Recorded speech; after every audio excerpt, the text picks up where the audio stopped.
Bonjour tout le monde, nous allons traiter dans cet exposé une introduction à la psychologie de la santé et nous allons traiter les éléments suivants.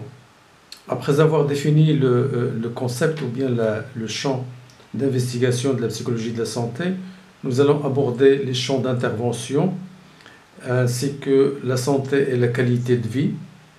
Et puis après, nous allons étaler les déterminants cognitifs de l'état de santé, y compris la conception individuelle de la maladie et les croyances relatives à la santé. Concernant la définition de la psychologie de la santé, c'est le champ de la psychologie qui vise à comprendre comment des phénomènes psychologiques influencent la manière dont les gens restent en bonne santé, pourquoi ils deviennent malades et comment ils réagissent quand ils tombent malades.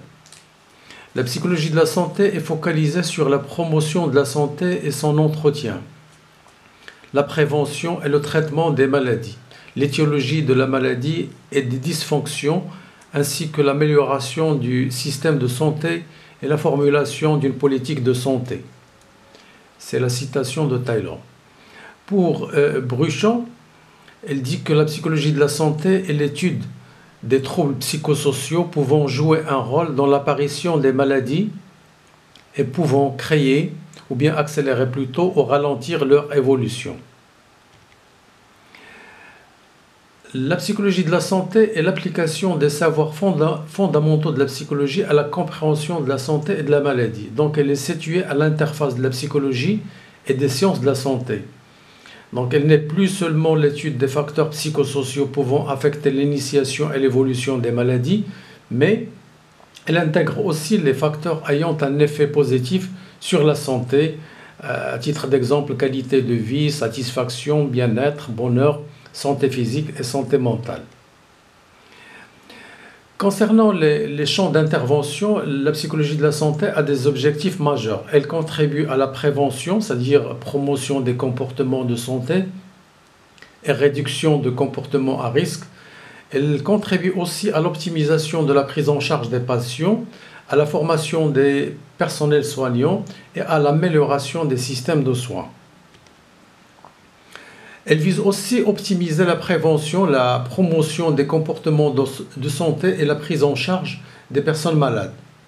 La psychologie de la santé étudie les facteurs psychosociaux jouant un rôle dans l'initiation, l'évolution et la rémission des maladies. Et elle essaye de comprendre les processus biopsychosociaux pouvant expliquer cette influence. Concernant le rapport entre santé et qualité de vie, selon l'OMS, la santé est un état de bien-être complet et non seulement l'absence de maladie. Donc la qualité de vie inclut non seulement l'état fonctionnel objectif des patients, mais aussi leur bien-être subjectif qui sont des composantes distinctes de la qualité de vie. Pour évaluer la qualité de vie associée à la santé chez les patients, on utilise le plus souvent des outils intégrant diverses dimensions, c'est-à-dire dimension biologique, dimension psychologique et dimension sociale. On évalue ainsi les effets de divers traitements sur l'état fonctionnel, mais aussi sur le bien-être subjectif des patients.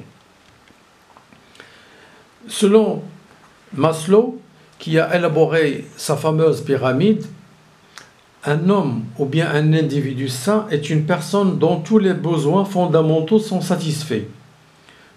Que ces besoins soient physiques ou psychologiques, cette personne est dite en bonne santé.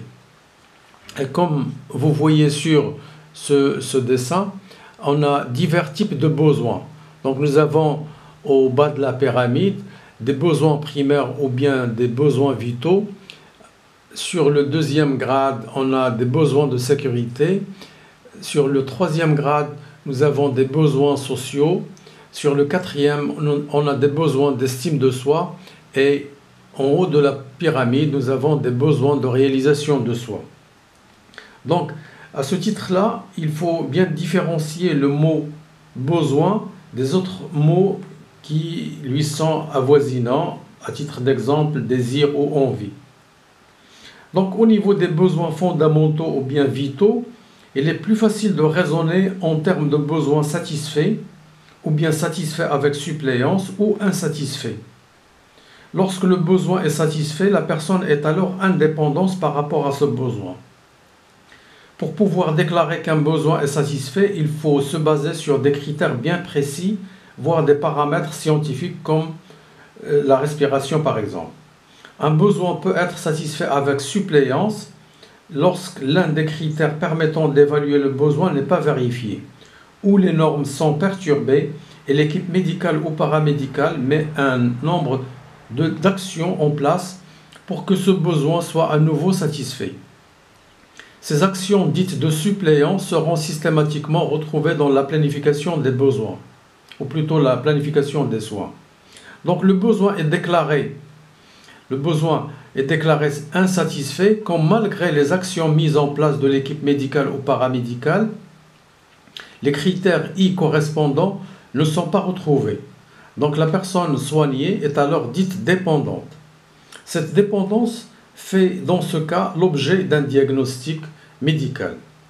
Le besoin révèle un manque et nécessite une action. Les besoins même fondamentaux sont différents d'un individu à l'autre. Par exemple, certaines personnes sont en pleine forme après 6 heures de sommeil, alors que d'autres auront besoin de 10 heures.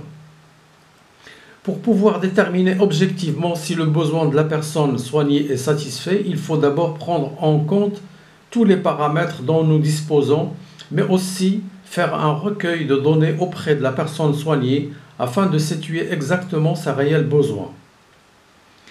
Et comme on va le voir, les besoins dépendent de facteurs de risque, que ce soit intrinsèques ou extrinsèques.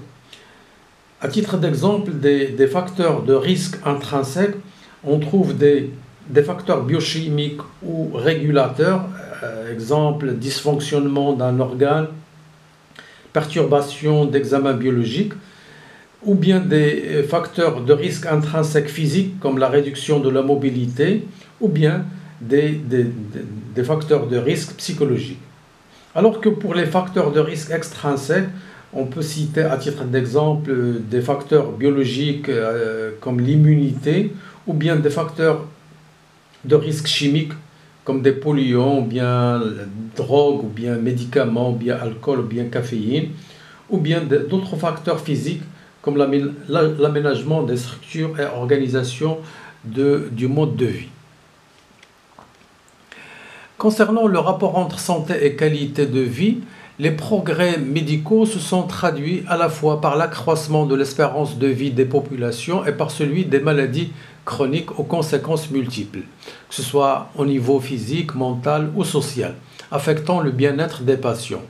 Donc il est devenu fondamental de restaurer ou préserver la qualité de vie des personnes âgées et de construire des outils évaluant l'impact physique, mental et social de diverses pathologies ainsi que des soins et traitements associés.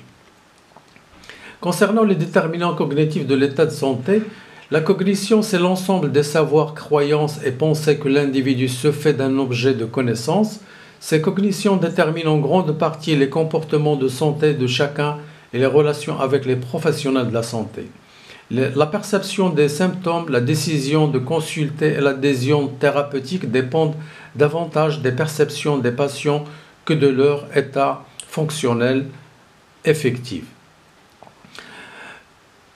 Pour la conception individuelle, elle est une histoire individuelle. Donc la conception est une histoire individuelle. C'est une tentative de chaque patient pour comprendre et expliquer sa maladie. Ces représentations lui sont indispensables pour y faire face et élaborer des stratégies de régulation. Ce sont les comportements qui découlent de cette démarche qui déterminent l'état de santé chez l'individu.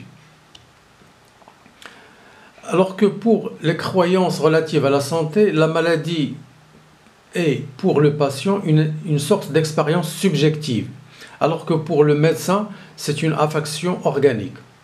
Et le comportement médical vis-à-vis des croyances, c'est de corriger les conceptions inexactes et évaluer l'écart entre les croyances, c'est-à-dire subjectives, et les savoirs savants ou bien les savoirs scientifiques pour comprendre et en tenir compte. Pour les malades, donc, c'est la recherche d'un ou plusieurs sens où l'identification, la description et l'interprétation sont imbriquées.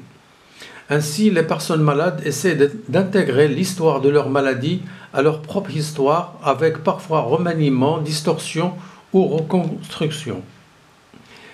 Faciliter la protection et l'amélioration de l'état de santé des individus, tel est l'objectif de la psychologie de la santé, dans la mesure où elle veille à l'amélioration des facteurs environnementaux, la modification des facteurs comportementaux, c'est-à-dire intervention comportementale pour améliorer les styles de vie, ainsi que la modification des croyances, des représentations et attitudes des patients, de manière à accroître connaissances et attitudes sur risque et les causes et les conséquences des maladies.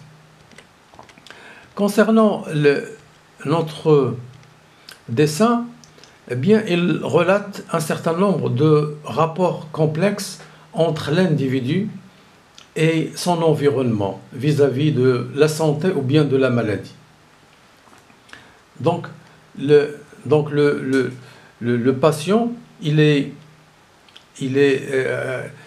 intéressé, ou bien plutôt il est influencé par un certain nombre de facteurs, que ce soit à titre biologique, cognitifs, psychologiques ou comportementaux.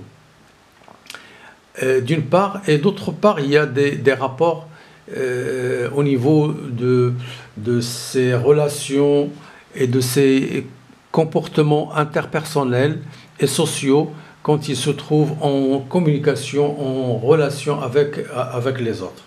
Donc, un certain nombre de déterminants de l'état de santé qui ont rapport avec les caractéristiques individuelles de la personne, c'est-à-dire biologiques, génétiques et comportementales,